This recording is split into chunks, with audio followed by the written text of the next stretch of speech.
upendo sababu nampigia simu zangu apokee. Nangaika naye kila siku kumbe mwana mwingine.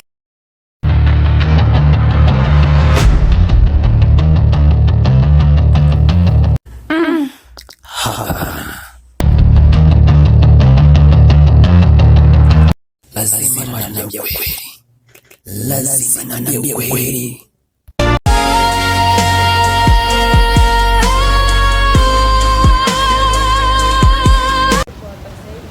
Jody, unafanya nini hivi? Imefika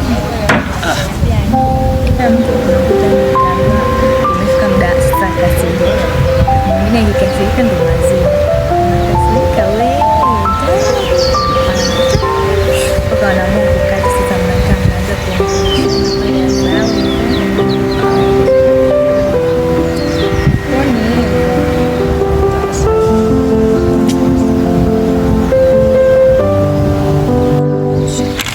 Toa swali tunanihusu. Hivi huyo mbona ametukazia sana shida?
Wewe, usinipate.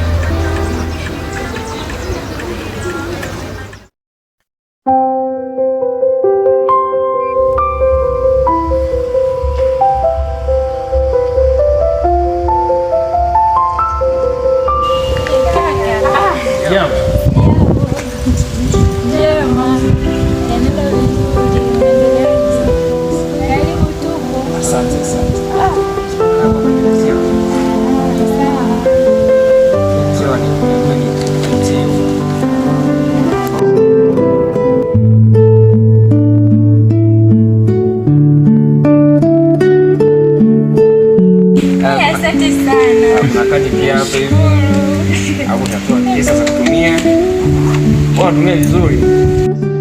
Masomo yanaenda vizuri. Sasa hivi tuko tunajiandaa na mtihani. Jiandaje? Yanaenda vizuri, niko kwenye discussion muda sio mrefu. Na mimi tu nitafanya vizuri. Mwenyewe mtaendelea.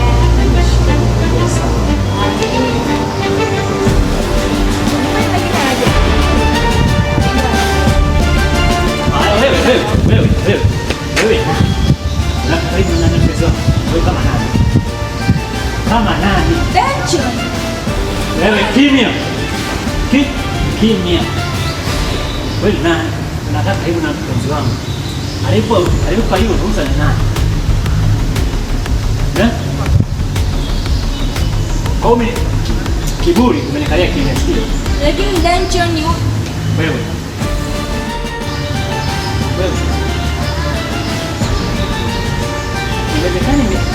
Nilikuta mnasikia masikini bure, ilikuwa sina nilisikia na sababu niko na kunyingine. Nacheka. Lakini uso mtu wangu. Ni nani? Dacho. Wewe. Sasa usikie kile. Niambie mchukua kwa pili. Hapana. Sasa hivi kuanzia leo mimi na wewe. Dacho. Wewe.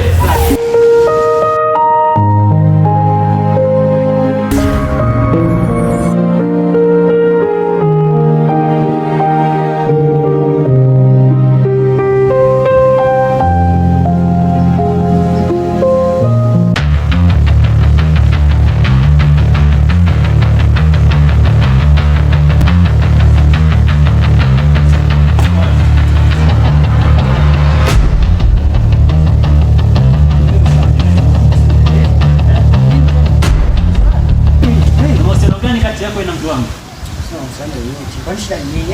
Hebu nielekeze. Una masuala gani? Hebu niambie ukweli. Haiwezekani leo nimetoka hapa kukutana na yuko sina hadi sina nini si wanagi mwingine. Na kabisa hadi ya beki. Na basha si ndio gani si ndio. Pia kuna mbona nyimbo cheka ovyo. Unasema na wewe tunaweza discuss pale. Wewe unasemea. Wewe ni basi. Basi discuss kesho cha mtihani wa finance, tutapata discuss. Si mimi nikaona kama vile unatuangalia vibaya, ila mimi umetuacha vibaya. Alafu yule naye nanili kama umemuona alikuwa anaongea na kaka yake. Alikuwa anaongea na kaka yake. Unasema yule ni kaka yake, kama alikuwa anaongea na kaka yake. Baada ya pale ameenda kuongea na kaka yake. yule ni Kaka yake. Alikuwa na hivi nini? Mungu wangu.